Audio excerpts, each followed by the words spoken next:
The first contraction hits at 2:47 p.m., a tightening across my belly that steals my breath and sends the book I'm reading tumbling to the marble floor of our bedroom.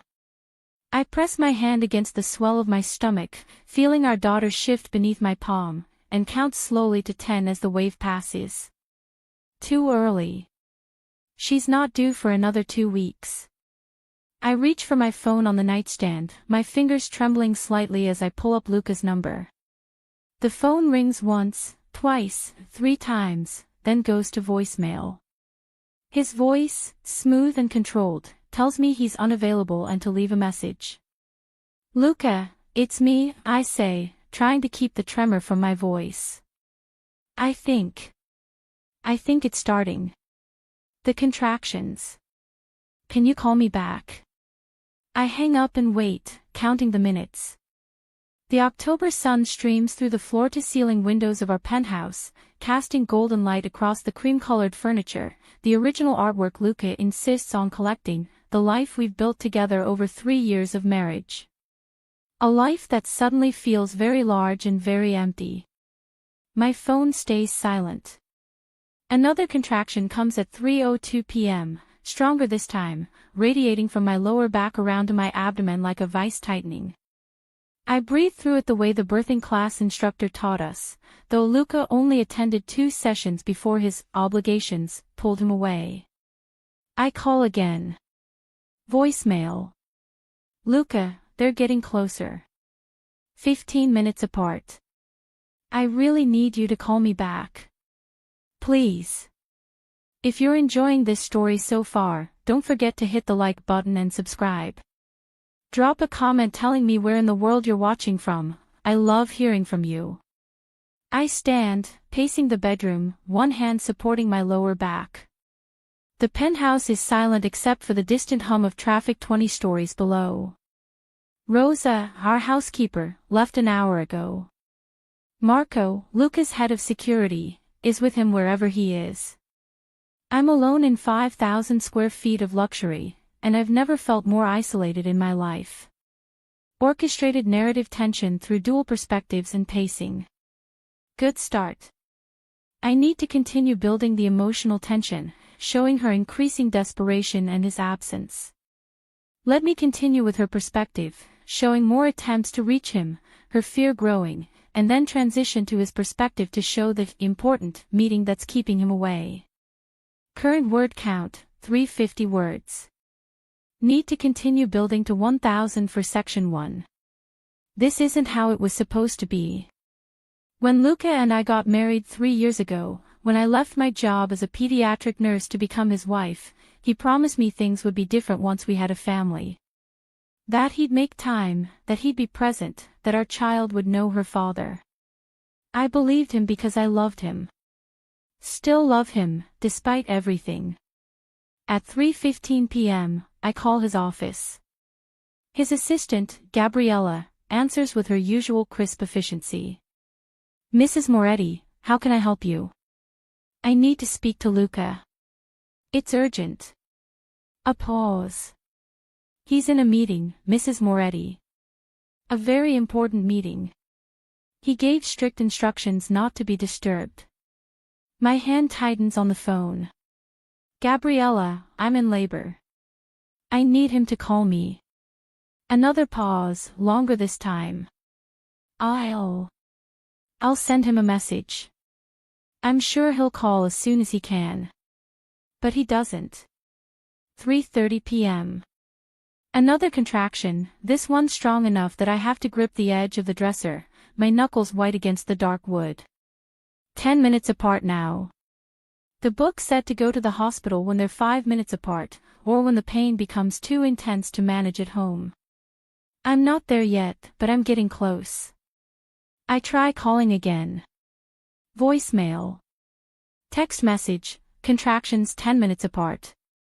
Going to hospital soon. Please call. No response. At 3:45 p.m., I start gathering what I need. The hospital bag I packed 2 weeks ago sits in the closet, ready and waiting. My hands shake as I pull it out, as I slip on shoes, as I grab my purse and phone. Another contraction doubles me over halfway to the door, and I lean against the wall, breathing through the pain, feeling so incredibly alone. I should call someone else. My sister in Boston, maybe, though she's 6 hours away. Or Sarah, my friend from the hospital where I used to work, though we've drifted apart since I married into Luca's world. His world doesn't mix well with normal people, with ordinary friendships, with anything that doesn't revolve around power and money and the constant, grinding machinery of his empire. But I don't want someone else. I want my husband. I want the man who promised to love me through everything, who stood in a church and vowed to be there in sickness and in health, for better or for worse. I call again. Voicemail. Luca, I'm going to the hospital. The contractions are 10 minutes apart. I'm scared, and I need you. Please, please call me back. The elevator ride down to the parking garage feels endless, each floor ticking by while another contraction builds. By the time I reach our car, a sleek black Mercedes that Luca insists I use instead of my old Honda, I'm gripping the door handle so hard my fingers ache. I shouldn't be driving. I know this. But what choice do I have? I call him from the car, hands-free, while I navigate onto the street. Voicemail. Again. Voicemail. Again. Voicemail. By the time I reach the hospital at 4:20 p.m., I've called 17 times. Luca Moretti sits at the head of the conference table on the 42nd floor of the Carlyle Tower, his expression carved from granite as he listens to Vincent Calabrese outline his latest proposition. Around the table sit the heads of New York's 5 most powerful families, men whose combined wealth and influence could topple governments. This meeting has been 3 months in the making. 3 months of careful negotiation, of subtle threats and promises, of maneuvering pieces on a chessboard that stretches across the entire eastern seaboard. What they decide today will determine the shape of their organizations for the next decade. Luca's phone vibrates in his pocket. He ignores it. The shipping routes through Newark are ours, Vincent says, his thick fingers tapping a map spread across the table. Have been for 20 years.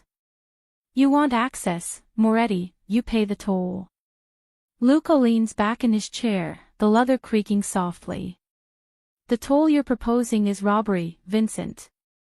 40% of net profits for what? The privilege of using docks that are falling apart. Infrastructure you haven't invested in since the 90s. Vincent's face flushes red. Those docks move 10 million in product every month. You want a piece of that, you pay for the privilege. Another vibration in Luca's pocket. And another. Marco, standing against the wall behind Luca, catches his eye. Luca gives the slightest shake of his head. Not now. Whatever it is can wait.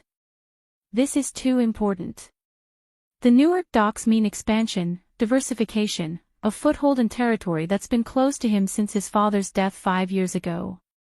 It means proving to these old guard dinosaurs that he's not just Antonio Moretti's son, but a power in his own right. His phone keeps buzzing. Luca reaches into his pocket and silences it without looking. Gentlemen, he says, his voice calm, controlled, the voice that's built an empire. Let me propose a compromise. For the next hour, he negotiates. Percentages, timelines, distribution of risk and reward. His phone vibrates periodically against the table where he's placed it face down, the screen dark and ignored. Each buzz is a minor irritation, a distraction from the delicate dance of power playing out in this room. At 4:30 p.m., Marco's phone rings. He steps into the hallway to answer it, returning a moment later with an expression Luca has never seen on his head of security's face before. Concern. Actual, visible concern. Marco leans down, whispering in Luca's ear. Boss, it's Rosa. She says Mrs. Moretti isn't answering her phone. She's worried. Luca waves him off. She's probably resting. You know how tired she's been. Rosa says she called the penthouse. No answer. She thinks. Marco. Luca's voice is quiet but sharp. I'm in the middle of something.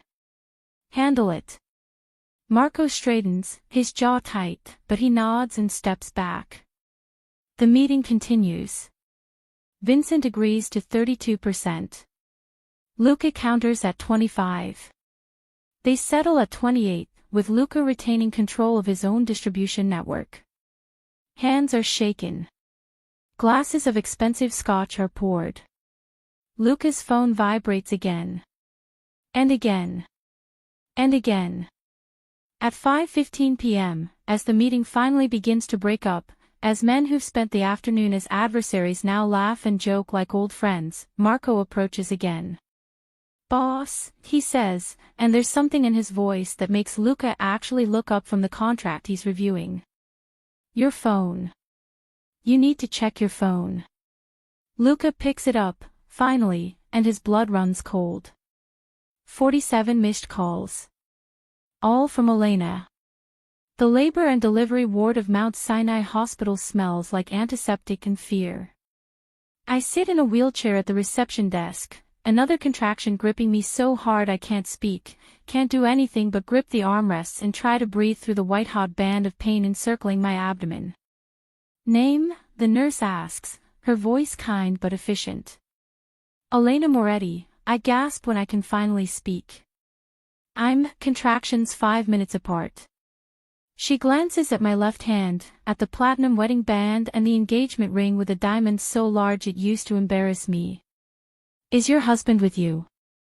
The question is innocent. Routine. But it hits me like a physical blow. He's coming, I lie. He's on his way. But my phone stays silent in my purse. Call number 47 went to voicemail just like the previous 46. They take me to a room, help me into a hospital gown, hook me up to monitors that track my contractions and the baby's heartbeat. The steady beep beep beep of our daughter's heart fills the room, strong and fast, and I place my hand on my belly, tears streaming down my face. It's okay, little one, I whisper. It's going to be okay. Mama's here. But where is her father? A doctor comes, young and competent, introducing herself as Dr. Shaw. She examines me, her expression professionally neutral. You're at 6 centimeters, she says. Moving quickly. First baby. I nod. Is there someone we can call for you? Your husband. Your mother. My mother died when I was 19. My father 2 years later. My sister is in Boston with 3 kids of her own and a husband who can't get time off work. I have friends, yes, but none close enough for this, none who've managed to bridge the gap between who I was before Luca and who I've become since. My husband is coming, I say again, the lie bitter on my tongue. Between contractions, I try calling him again. Voicemail. I try Marco. Voicemail. I try Gabriella. She answers on the 3rd ring. Mrs. Moretti. Is he still in the meeting? My voice breaks. Gabriella, I'm at the hospital. I'm in labor. I need him. I gave him your messages, Mrs. Moretti. All of them. I'm sure he'll call as soon as the meeting ends. When will the meeting end? A pause. I don't know. I hang up and let my phone fall to the bed beside me. Through the window, I can see the Manhattan skyline, the city where Luca is somewhere, in some conference room, making some deal that's apparently more important than the birth of his daughter. Another contraction comes, stronger than before, and I cry out despite myself. The nurse rushes in, checking the monitors, adjusting my 4. You're doing great, she says, but her eyes are sympathetic, knowing.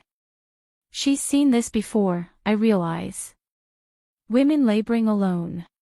Women whose partners didn't show up. I'm not special. I'm not unique. I'm just another woman who loved the wrong man. At 6 p.m., my water breaks.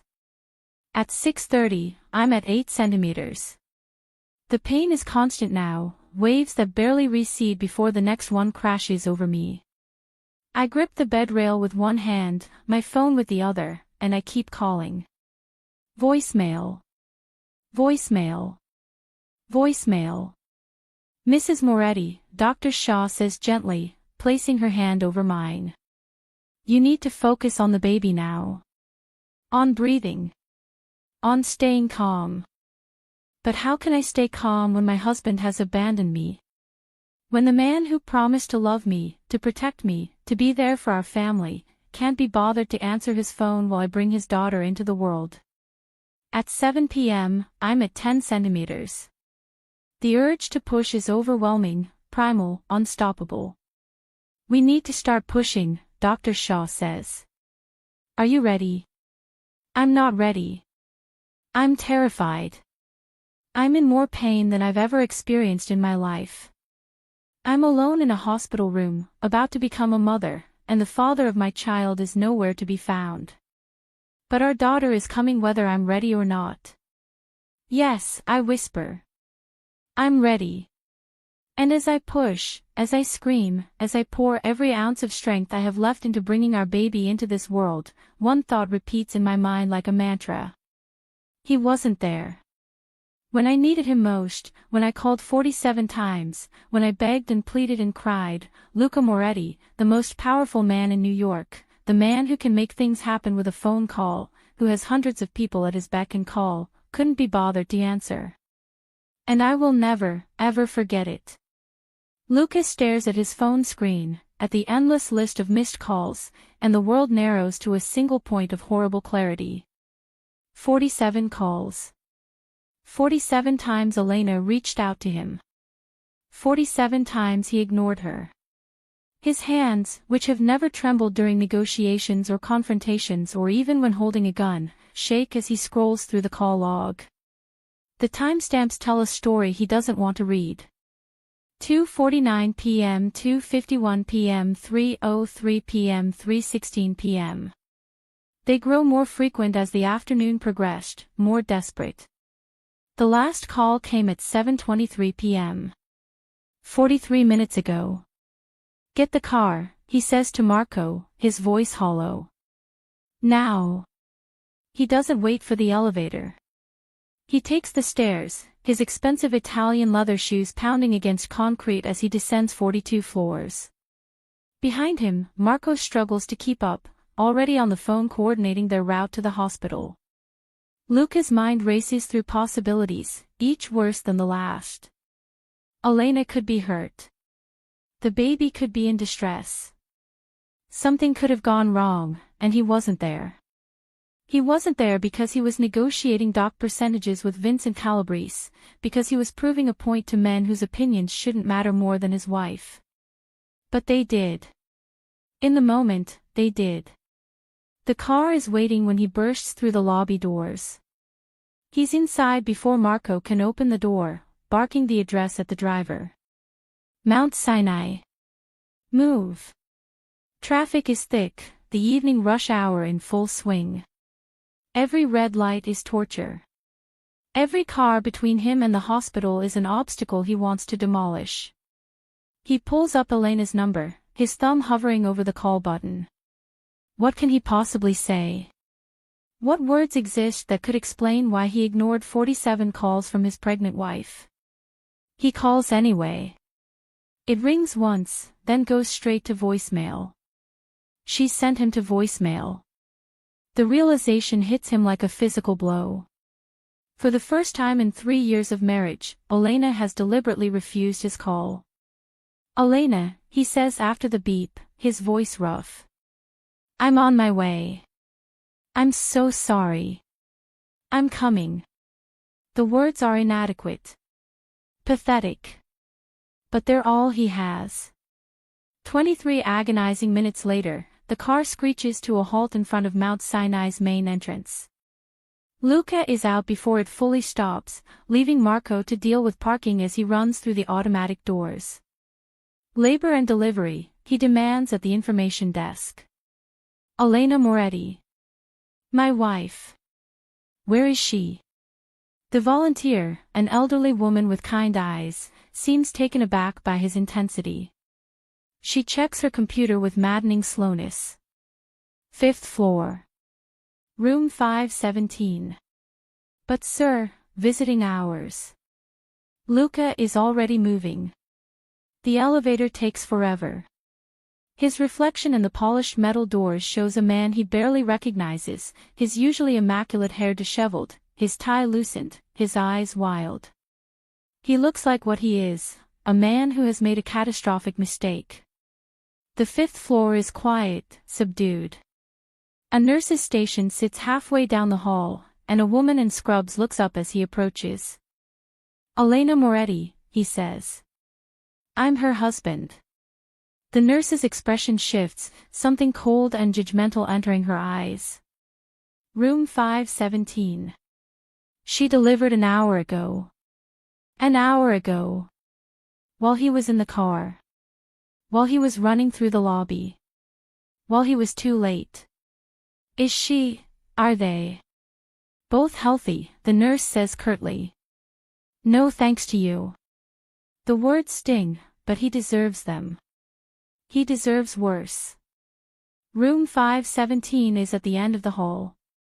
The door is partially open, and through it, Luca can hear the soft mewling cry of a newborn baby. His daughter. His daughter is crying, and he doesn't even know what she looks like yet. He pushes the door open slowly. Elena sits propped up in the hospital bed, her dark hair damp with sweat, her face pale with exhaustion. In her arms, wrapped in a pink hospital blanket, is the smallest human being Luca has ever seen. Tiny fists wave in the air. A miniature face, red and scrunched, seeks Elena's breast. The scene is perfect. Madonna and child. Sacred and untouchable. And Luca is the intruder. Elena's eyes lift to meet his. There are no tears in them. No relief at his arrival. Just a flatness, an emptiness that terrifies him more than any threat he's ever faced. You came, she says, her voice devoid of emotion. Elena, He steps into the room, his hands spread in a gesture of supplication he's never made to anyone. I'm so sorry. I didn't see the calls. The meeting, I had my phone silenced, and 47 times, she interrupts, her voice still eerily calm. I called you 47 times, Luca. I know. And there's no excuse. You're right. There isn't. She looks down at the baby in her arms, her expression softening in a way it hasn't for him. Meet your daughter. Sophia Rose. 7 pounds, 3 ounces. Born at 8:04 p.m. Sophia. They discuss names, settled on Sophia for a girl, after his grandmother. But hearing Elena say it now, seeing the baby she's named without him, drives home exactly what he's missed. Can I? He moves closer to the bed. Can I hold her? Elena's arms tighten almost imperceptibly around the baby. For a terrible moment, he thinks she'll refuse. Then, slowly, she shifts, holding Sophia out to him. Luca has held many things in his life. Weapons. Contracts worth millions. The fate of men's lives in his decisions. But nothing has ever felt as fragile, as precious, as terrifying as the small bundle Elena places in his arms. Sophia is warm and solid and impossibly light. Her eyes, dark and unfocused, seem to look straight through him. She has Elena's nose, he realizes. His mother's chin. She's perfect, absolutely perfect, and he missed her entrance into the world because he was too busy playing power games with men who don't matter. She's beautiful, he whispers, his voice breaking. Elena, she's perfect. I know. Elena's voice is flat again. I was there when she was born. I was there for all of it. The accusation hangs in the air between them. Luca carefully, so carefully, places Sofia back in Elena's arms, afraid he'll break something, afraid he's already broken everything that matters. "Tell me how to fix this," he says. "Please. Tell me what to do." Elena finally looks at him, really looks at him, and what he sees in her eyes makes his chest constrict. It's not anger. He could handle anger. It's disappointment. Resignation. The death of something he didn't know could die. "You can't fix it, Luca. You weren't here. You chose a meeting over the birth of your daughter, and nothing you say or do will change that fact. It wasn't a choice. I didn't know. You knew I was pregnant. You knew I was due any day. You knew, and you went to that meeting anyway, and you turned off your phone, and you ignored every single attempt I made to reach you." Her voice, which has been so controlled, finally cracks. "I was alone, Luca. I was terrified and in pain, and I needed you, and you weren't there. I'm here now. Now doesn't matter." She adjusts Sofia in her arms, her movements gentle despite the hardness in her voice. "Now is after. After I labored for hours by myself. After I pushed our daughter into this world with no one holding my hand. After I heard her first cry and cut her cord and counted her fingers and toes all alone. Each word is a knife, precise and devastating. Luca has been shot before, stabbed once, beaten more times than he can count in his rise to power. None of it hurt like this. Elena. I need you to leave." The words stop him cold. "What?" "I need you to leave. I'm exhausted, and I need to feed Sofia and sleep, and I can't do any of that with you here. I'm not leaving you. Either of you." Her laugh is bitter, broken. "You already did, Luca. Hours ago. I'm just asking you to make it official. If you're hooked on this story, make sure to subscribe and turn on notifications so you never miss an upload. Your support means everything and helps me bring you more emotional stories like this one." A nurse enters, breaking the terrible tension. She checks Elena's vitals, coos over Sofia, pointedly ignores Luca standing awkwardly by the window. "Visiting hours end in 20 minutes, she says to Luca, her tone making it clear she hopes he'll leave sooner. When she's gone, Luca tries again. "Let me stay. I'll sleep in the chair. I won't bother you. I just want to be here." "You want?" Elena's eyes flash, the first real emotion breaking through her calm facade. "You want?" "What about what I wanted, Luca? I wanted my husband with me when I gave birth. I wanted to not be alone and terrified. I wanted to matter more than whatever business deal you were closing. You do matter. You matter more than anything. Then why wasn't I enough to make you answer your phone?" He has no answer for that.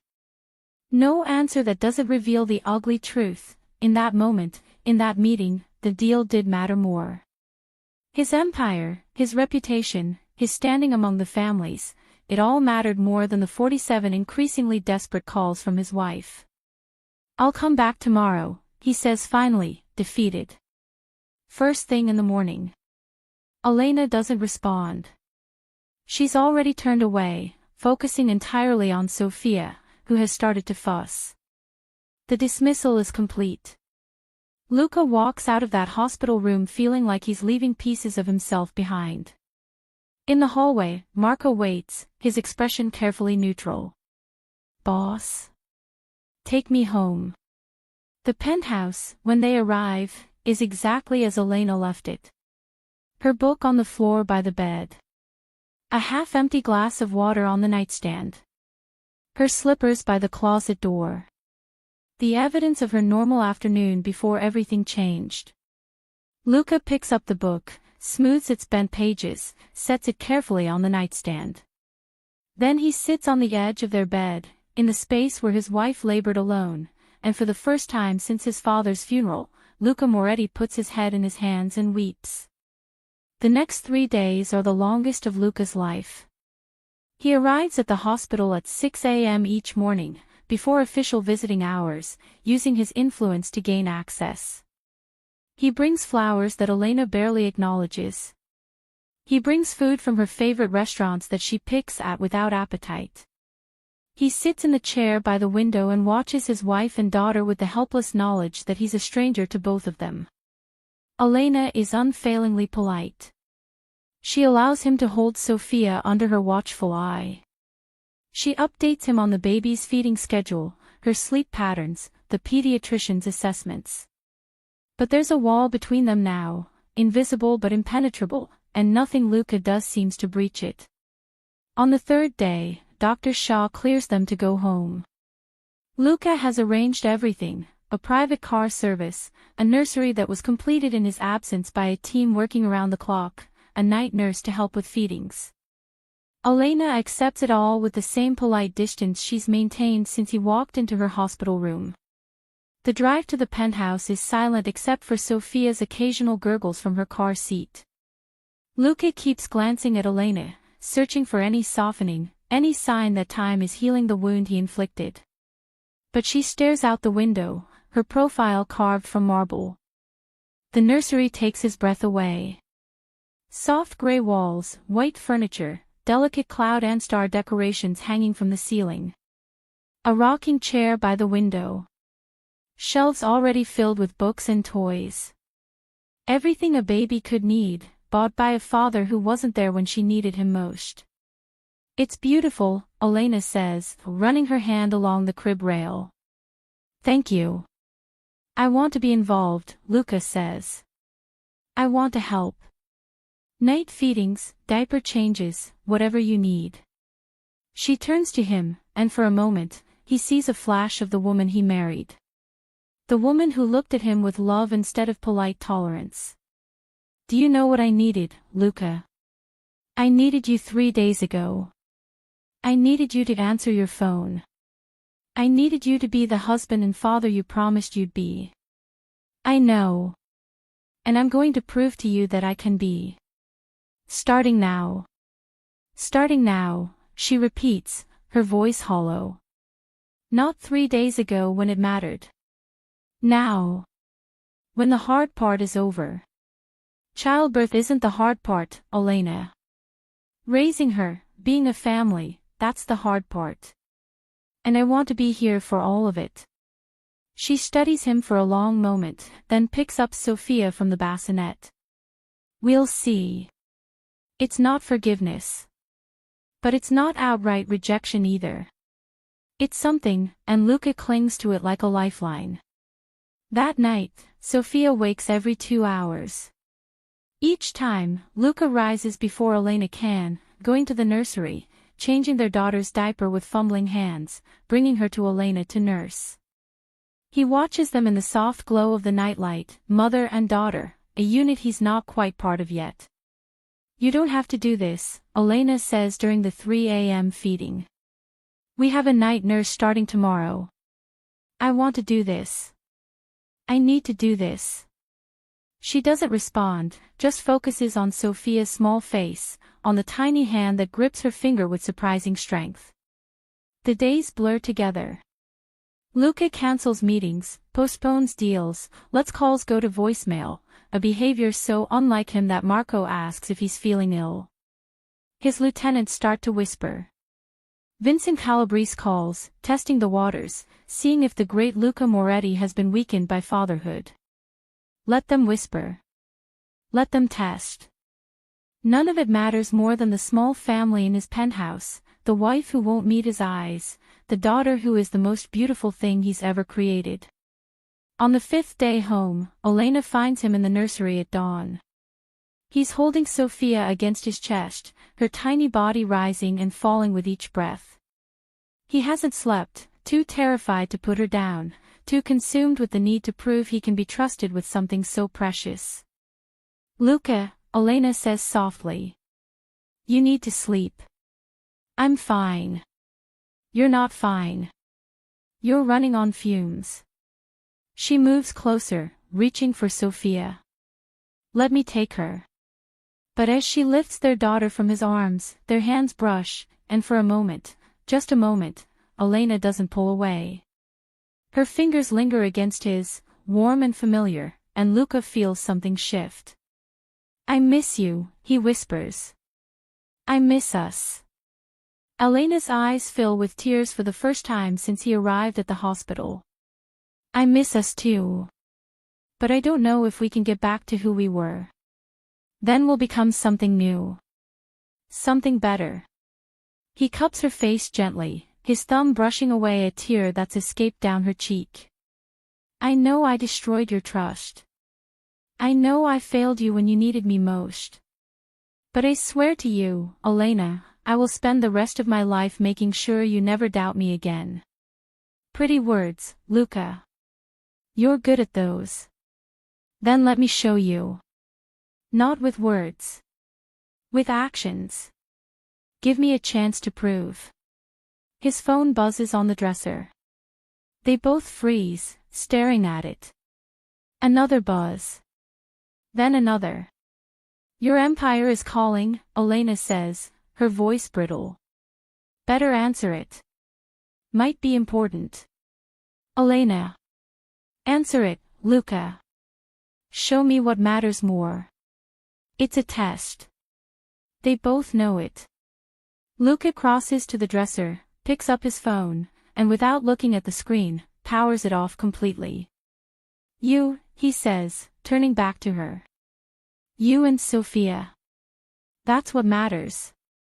Everything else can wait. Elena stares at him, something like hope flickering in her eyes. For how long? As long as you need. They'll see it as weakness. Your competitors. Your enemies. Let them.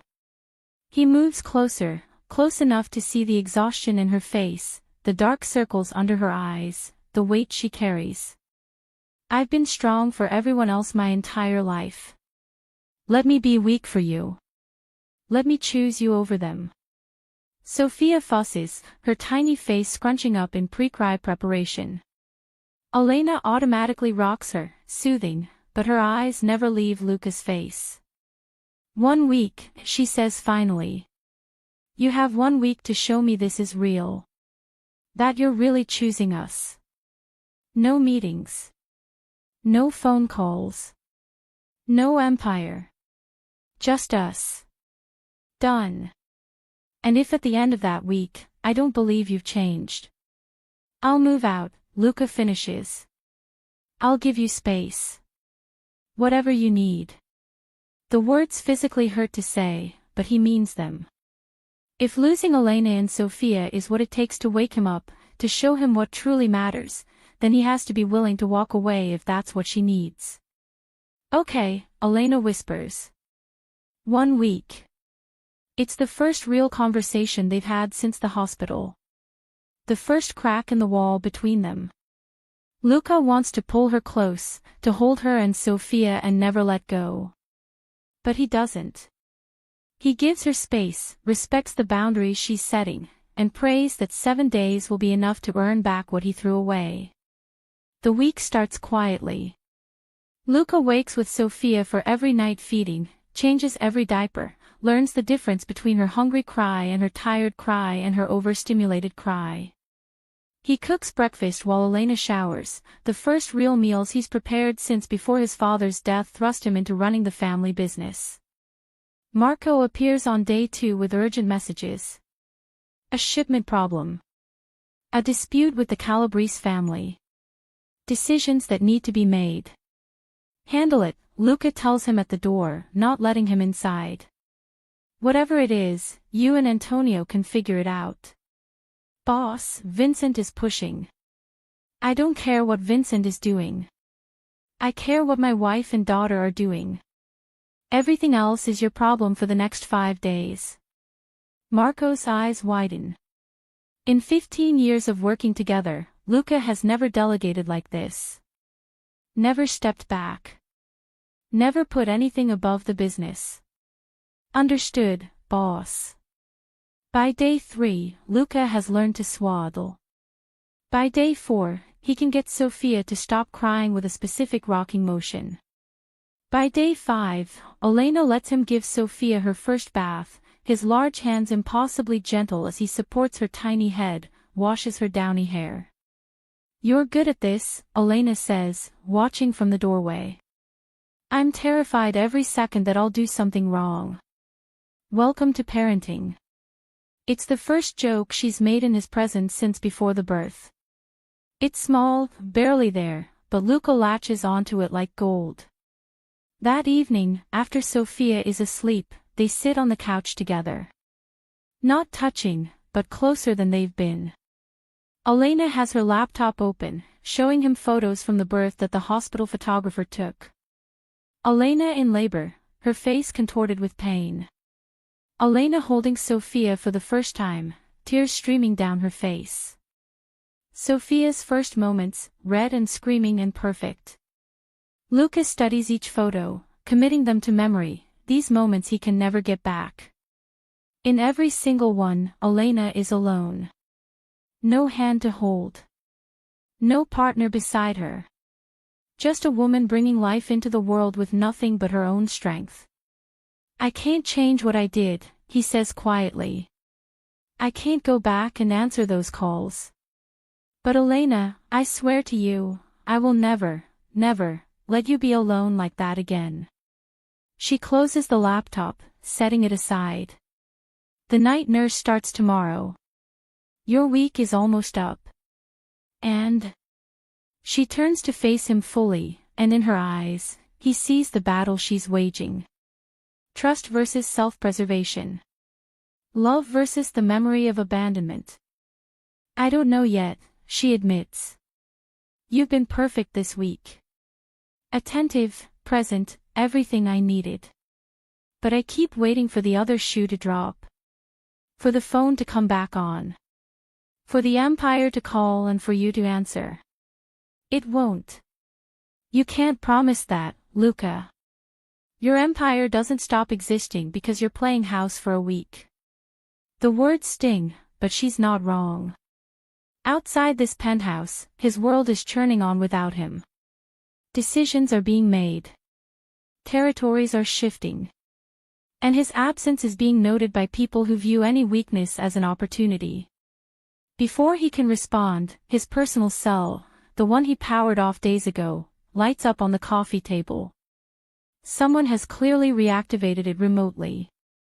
Marco, probably, or one of his tech people, overriding his shutdown. The name on the screen makes Luca's blood run cold, Vincent Calabrese. Elena sees it too. "Your week isn't even up, and they can't leave you alone. I'm not answering it.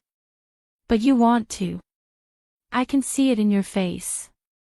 You're wondering what's so important that Vincent is calling directly." The phone stops ringing. 30 seconds later, a text message. "We need to talk. Tonight. Your girl caused problems you need to fix. V. Your girl." A chill runs down Luca's spine.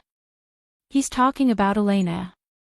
Somehow, Vincent knows Elena is the reason for Luca's absence, and he's using that knowledge as a weapon. Elena reads the message over his shoulder. Her face goes pale. What does he mean, I caused problems? Nothing. It's nothing.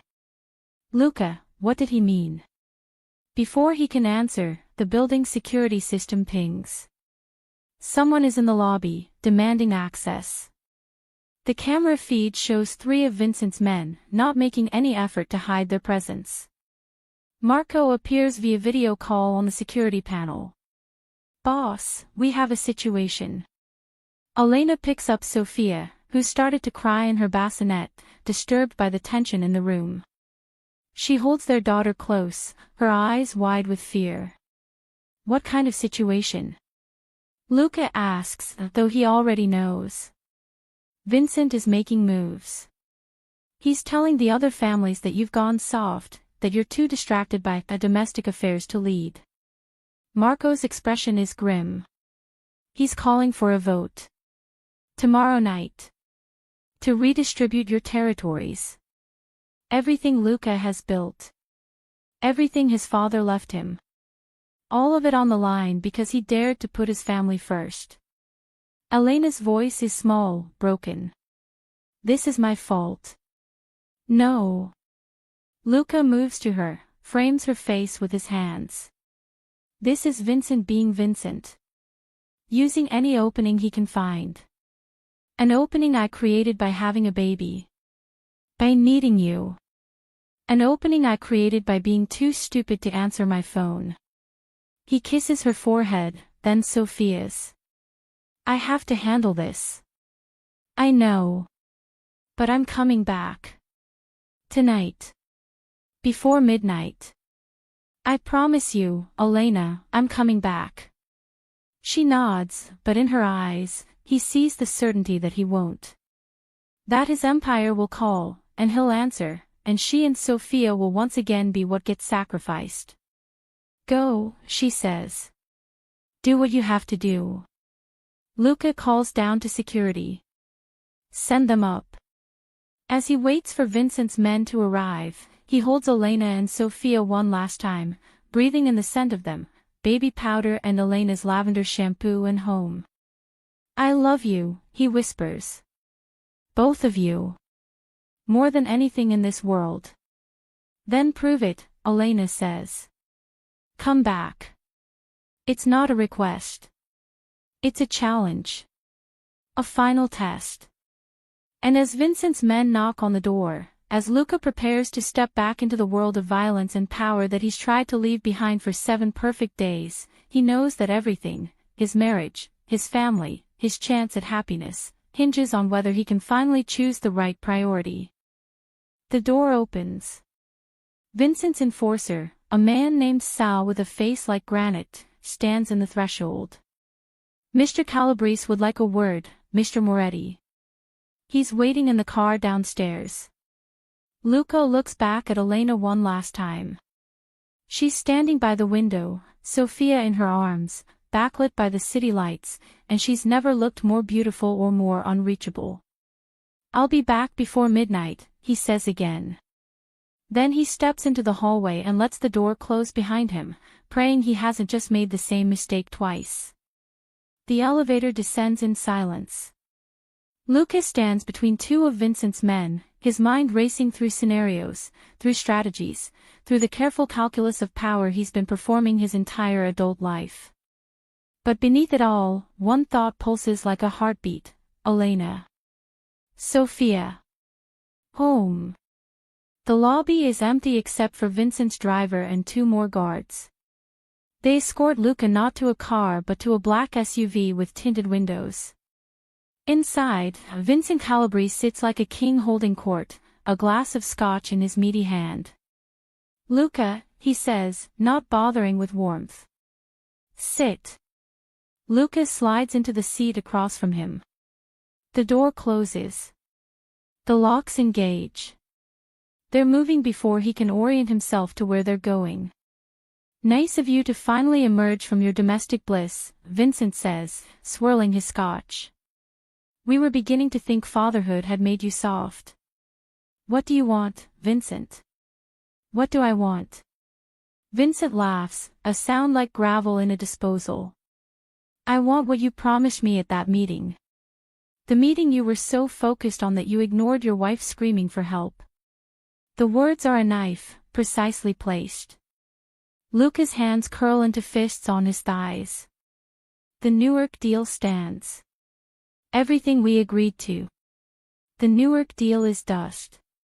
Vincent leans forward, his bulk filling the space between them. You disappeared for a week, Luca. A week. Do you know what happens in our world when a man shows weakness for 7 days straight? I was with my family. You were playing house while your empire crumbled. Vincent pulls out a tablet, pulls up a series of documents. The Bianca brothers took your shipping routes through Boston. Shen moved on your Atlantic City casinos. DeMarco's crew hit 3 of your warehouses in Jersey. He swipes through images of burning buildings, of Luca's men beaten and bloody, of territories marked in red, lost. All because you decided your wife's feelings were more important than business. Luca's jaw clenches so hard his teeth ache. This was you. You orchestrated this. I created opportunities. They took them. Vincent sits back, satisfied. The vote is tomorrow night. The families are going to strip you of your territories, Luca. They're going to divide your empire among real men. Men who understand that power requires sacrifice. I'm aware of the vote. Then you know you're finished. Unless, Vincent pauses dramatically. Unless you do what needs to be done. Which is? Vincent's smile is cold, calculated. Send your wife away. Tonight. Her and the baby. Somewhere far from New York. Somewhere they can't be used against you. Luca's blood runs cold. Excuse me. You heard me. She's your weakness, Luca. Everyone knows it now. As long as she's in the city, as long as she's within reach, you're compromised. Send her away, focus on your business, and I'll swing the vote in your favor. You keep your empire. And if I refuse? Then you lose everything. The territories, the respect, the power. You'll be exactly what your father feared you'd become, a weak man brought down by a woman. The invocation of his father is deliberate, designed to wound. Antonio Moretti had been a force of nature, a man who put business above everything, including his own family. Including his wife, who died alone while he closed a deal in Chicago. Including his son, who learned early that love was a luxury men like them couldn't afford. Luca had sworn he'd be different. And yet here he is, faced with the same impossible choice. How do I know you'll keep your word? Luca asks, his voice carefully neutral. That you'll swing the vote. Vincent's eyes gleam. Because I want you weakened, not destroyed. A Moretti under my thumb is more useful than a dozen smaller families fighting over scraps. He extends his hand. Send her away tonight, and we have a deal. Luca looks at the offered hand.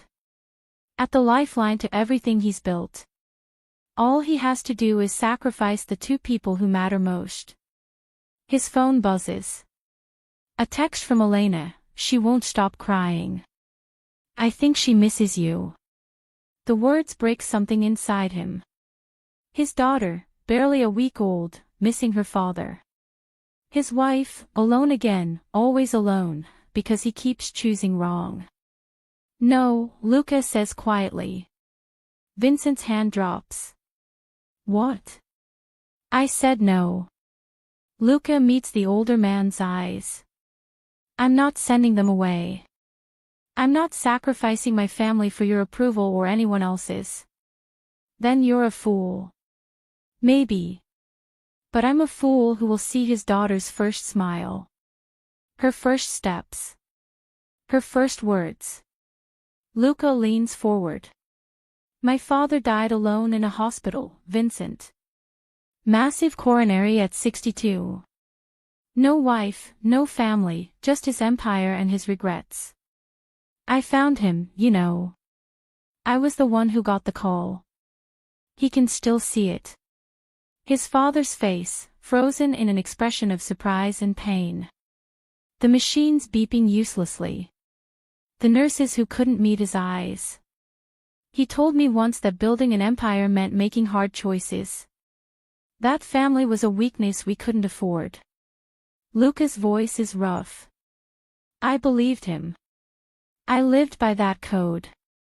And 3 days ago, my wife called me 47 times while she brought my daughter into the world, and I ignored every single call because I was following his advice. Luca. But here's what my father never understood. What you don't understand. Luca stands, even though the SUV is still moving. An empire without something worth protecting isn't an empire. It's a prison. And I'm done being my father's son. Vincent's face purples with rage. You walk away from this meeting, and you're declaring war on every family in New York. Then let them come. Luca yanks open the door. The SUV is going 40 miles an hour down Park Avenue, but he doesn't care. He tucks and rolls, his expensive suit shredding against asphalt, his shoulders screaming with impact. He's on his feet in seconds, ignoring the pain, ignoring the screech of brakes behind him, running. His phone is shattered from the fall, but he doesn't need it. He knows where he's going. Home. Back to Elena. Back to Sofia. Back to the only empire that matters. Elena paces the nursery, Sofia wailing in her arms despite every soothing technique she knows. Rock, bounce, shush, pat, nothing works. Their daughter's cries are inconsolable, and Elena is beginning to understand why. Sofia doesn't just want food or a clean diaper or sleep. She wants her father. He's coming back, Elena whispers, though she's not sure she believes it. He promised he'd come back. But it's been 2 hours. 2 hours since Luca walked out that door with Vincent's men. 2 hours of silence and fear and the growing certainty that she was right all along, the Empire always wins. Her phone rings. Unknown number. Hello. Mrs. Moretti. The voice is smooth, dangerous. Vincent Calabrese. Your husband just made a very stupid decision. Elena's heart stops. What did you do to him? Me? Nothing. Yet. Vincent's laugh is cold. But he chose to walk away from a very generous offer. Chose you and that baby over his entire empire. I thought you should know what his sentimentality is costing him. Where is he? Somewhere on Park Avenue, running home to you like a lovesick fool. I'm calling to give you a choice, Mrs. Moretti. One your husband was too weak to make. I'm hanging up. Hang up, and tomorrow night, every family in New York descends on your husband. They'll strip him of everything he has. His businesses, his properties, his reputation. They'll leave him with nothing but you and that crying baby. Elena's grip tightens on the phone. What do you want? Leave. Tonight. Take the baby and disappear. I'll make sure you're comfortable, a nice house in California, monthly payments, protection. All you have to do is remove yourself as his weakness. You're asking me to abandon my husband. I'm giving you a way to save him. If you love him, if you really love him, you'll understand that he can't survive in our world with a family to protect. He needs to be ruthless. Focused. What he was before you. Elena looks down at Sofia, whose cries have finally subsided into hiccuping sobs. Their daughter's tiny face is red and blotchy, her dark eyes so like Luca's it hurts. I'll give you 1 hour to decide, Vincent says. After that, the choice is made for you. The line goes dead. Elena sinks into the rocking chair, Sofia against her chest, and for the first time since the hospital, she lets herself truly break down. Great, heaving sobs that shake her whole body. Because Vincent is right about one thing, loving Luca means understanding the impossible position he's in. She knew what she was marrying into 3 years ago. Knew the danger, the moral compromises, the reality of Luca's world. She thought love would be enough to navigate it. But love isn't enough when your husband has to choose between his family and survival. Maybe leaving would be the kindest thing. Take herself out of the equation. Let Luca rebuild without the vulnerability she represents. But then she remembers the past week. Luca's hands, so gentle with Sofia. The way he looked at their daughter like she was the most precious thing in the world. The mornings he made breakfast while Elena showered. The nights he woke for every feeding, every cry, every need. That wasn't a man playing house. That was a man transformed. And Elena realizes she's been so focused on the betrayal of the 47 unanswered calls that she hasn't acknowledged the choice he made every day since, to stay. To show up. To change. Sophia makes a small sound, her hand gripping Elena's finger. In that moment, Elena sees the future Vincent is offering, a safe house somewhere far away, raising their daughter alone, always looking over her shoulder, always wondering what Luca became without them. And she sees the alternative, staying. Fighting. Building something together that's worth the danger, worth the sacrifice. Your father is an idiot, she whispers to Sophia. But he's our idiot. The elevator dings. Elena's heart leaps. She carries Sophia to the door, yanking it open. Luca stands in the hallway, his suit torn and bloody, a gash across his cheek, his hair wild. He looks like he's been through a war. You're bleeding, Elena says. I jumped out of a moving car. You, what? Vincent wanted me to send you away. To choose the Empire over you. Lucas steps forward, his eyes fierce and desperate. I jumped out of a moving car and ran 6 miles to get back to you. Elena stares at him, speechless. I'm done, Elena. Done with men like Vincent dictating my life. Done with the Empire coming first. Done with being my father's son. He reaches out, his hand trembling as it cups her face. You asked me to prove I'd changed. That I could choose you. So here's my proof, I'm walking away from all of it. Luca, you can't just. I already did. Marco is executing a plan as we speak. We're liquidating everything, every territory, every business, every asset. The legitimate holdings we're selling to a consortium I trust. The rest, he shakes his head. The rest can burn for all I care. Elena's mind reels. You're giving up your empire. No. I'm choosing a different one. He takes Sophia gently from her arms, holding their daughter like she's made of spun glass. This one. You too. That's my empire now. They'll come after you. Vincent, the families, they won't just let you walk away. Let them try. Luca's voice hardens. I've already made arrangements. We have 3 exit strategies, a dozen safe houses, and enough liquid assets to disappear and live comfortably for the rest of our lives. Disappear. Elena's voice cracks. You want us to run. I want us to live. Really live.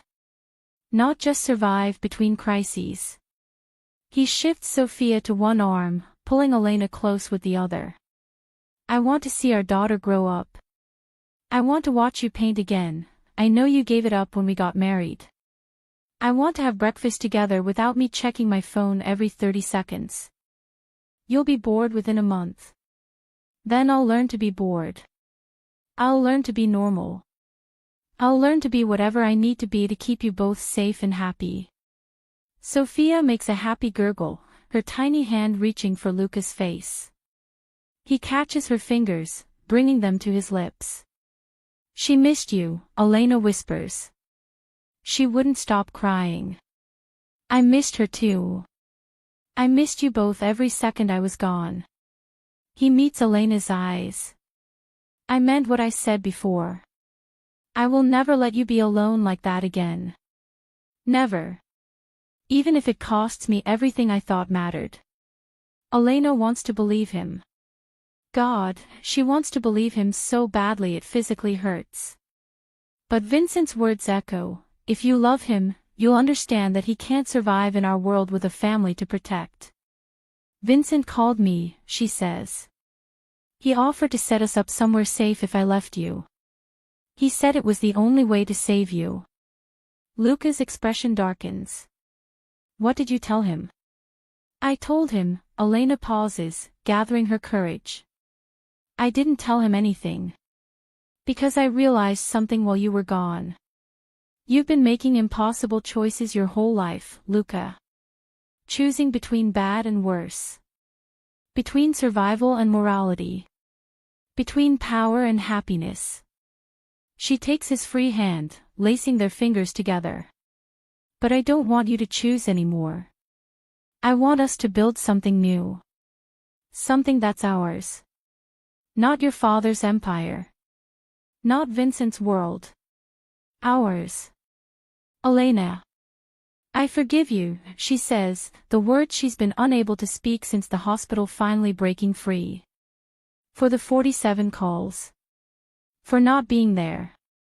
I forgive you, Luca. And I choose you. I choose us. He kisses her then, desperate and deep, Sophia between them making indignant noises at being squished.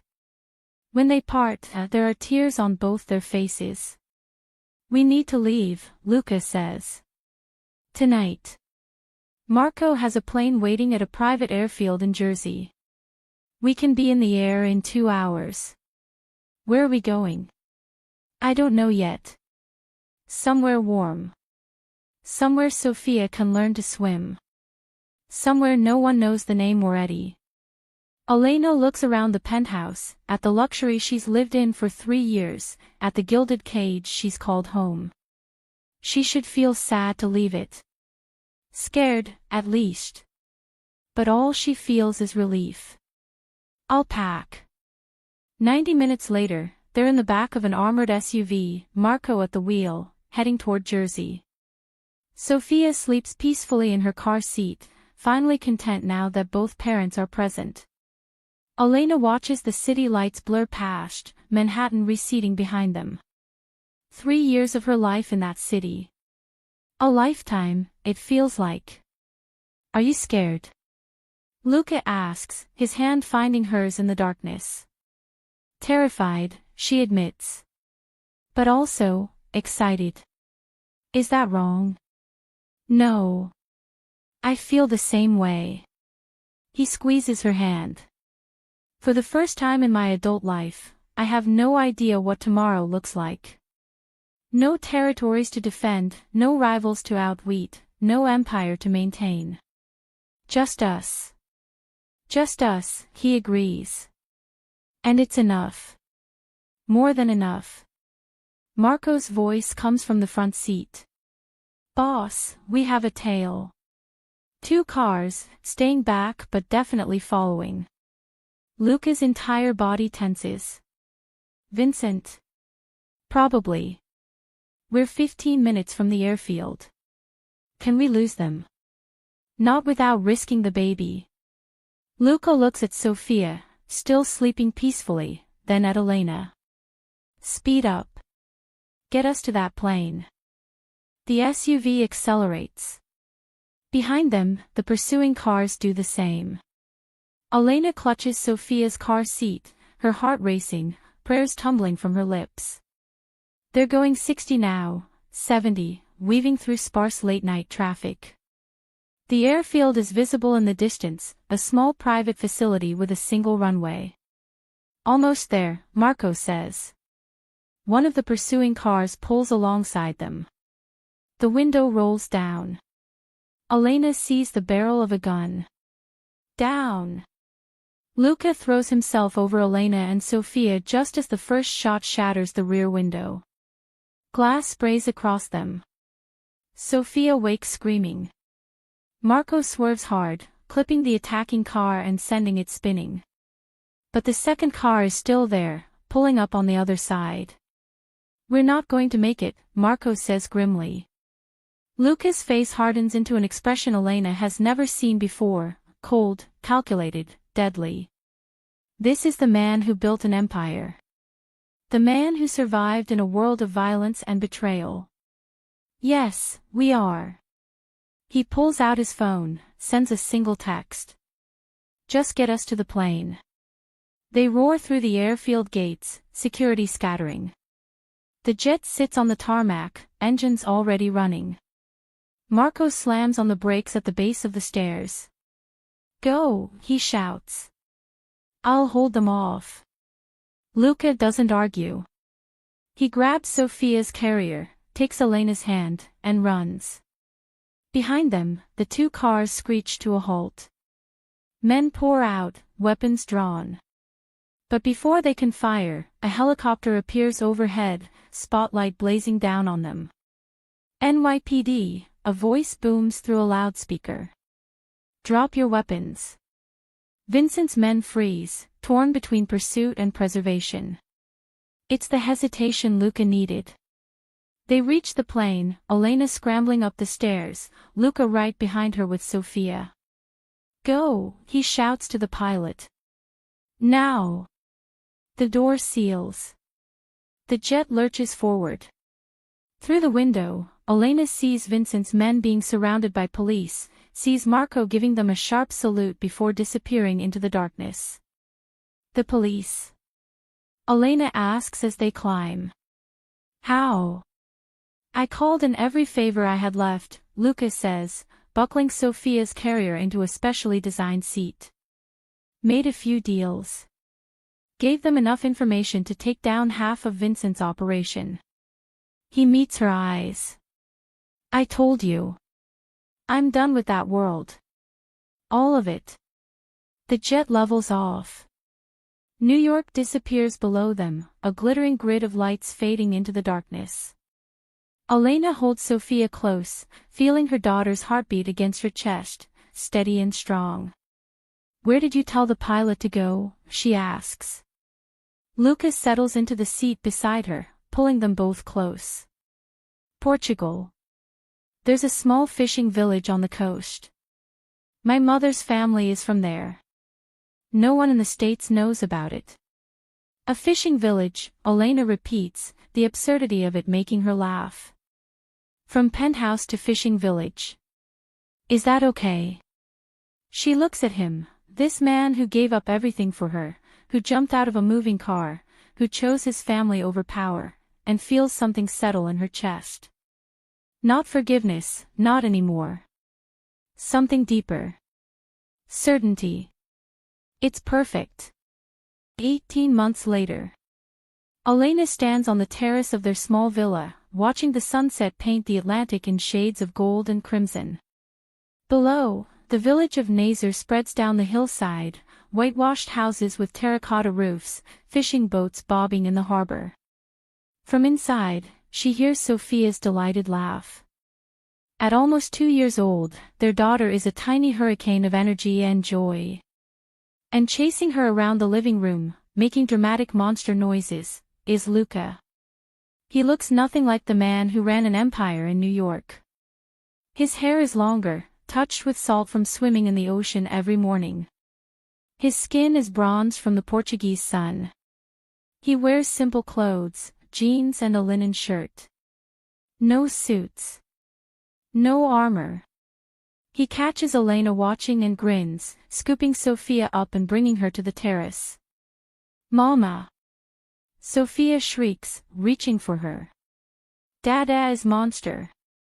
The scariest monster, Elena agrees, taking her daughter and covering her face with kisses. Luca wraps his arms around both of them, and they stand there, watching the sun sink into the ocean, complete. Do you miss it? Elena asks quietly. Sometimes. The Empire. Luca considers. Honestly. No. I miss Marco. I miss the feeling of building something. But the violence, the constant vigilance, the moral compromises. He shakes his head. I don't miss any of that. What do you miss? He's quiet for a moment. My father. I miss the chance to show him that there was another way. That you can be strong and still choose love. That family isn't weakness, it's the only thing that matters. Elena leans into him, feeling his solid warmth, his steady heartbeat. They get updates occasionally from Marco, who managed to avoid prosecution and now runs a legitimate security company. Vincent is in prison, his empire dismantled. The families in New York have carved up Luca's former territories, and his name is spoken rarely, a cautionary tale about the price of going soft. Let them think that. Elena knows the truth. Luca didn't go soft. He got smart. He figured out what truly mattered before it was too late. I'm pregnant, Elena says softly. Luca freezes. What? About 8 weeks. I took the test this morning while you were at the market with Sophia. He turns her to face him, his eyes wide with wonder and something like fear. Are you happy about it? I'm terrified, she admits. But also excited. And this time I'll be there, he finishes. For every call. Every appointment. Every moment. I know you will. And she does know. Because Luca has proven himself 1,000 times over in the 18 months since they left New York. He's the one who wakes with Sophia at night. Who changes every diaper without complaint. Who has learned to braid hair and sing lullabies in Portuguese and make pancakes shaped like hearts. He's the man she needed when she called 47 times, desperately seeking her husband. And he's become that man not through words or promises, but through showing up, every single day, for the empire that actually matters. I love you, Luca whispers, his forehead pressed to hers. I love you so much it scares me sometimes. You and Sophia and this new baby, you're everything. My whole world. I love you too, Elena says. Even when you were at your worst, even when you hurt me most, I loved you. But this, she gestures to the life they've built, simple and beautiful and real. This version of you. This is the man I always knew you could be. Sophia squirms between them, demanding attention. Down. Down. Beach. They laugh, the tension breaking. Lucas sets their daughter on her feet, and she toddles toward the stairs leading down to the beach, her parents following close behind. As they walk down to the sand, Sophia between them holding both their hands, Elena thinks about those 47 unanswered calls. About laboring alone. About the darkest moment of her life when she believed she didn't matter enough. But out of that darkness came this, a family. A real one, built on presence instead of promises, on daily choices instead of grand gestures. The sun slips below the horizon. Sophia chases the waves, shrieking with delight when they rush over her feet. Lucas stands beside Elena, his arm around her waist, watching their daughter play. Thank you, he says quietly. For what? For not giving up on me. For giving me the chance to be better. Elena turns to look at him, at this man who gave up everything to be here, and smiles. Thank you for choosing us. Every time, he says. For the rest of my life. Every time. And as Sophia comes running back to them, sandy and wet and glowing with happiness, as Lucas scoops her up and Elena wraps her arms around both of them, she knows it's true. Some empires are built on power and fear and violence. But the best ones, the ones that last, they're built on love. On showing up. On answering the call, even when it's hard, especially when it's hard. And Luca Moretti, former crime lord, has finally built an empire worth keeping. Thank you so much for watching until the end. If you love this story, check out the other videos on your screen now. I think you'll really enjoy them. And don't forget to subscribe if you haven't already. See you in the next story.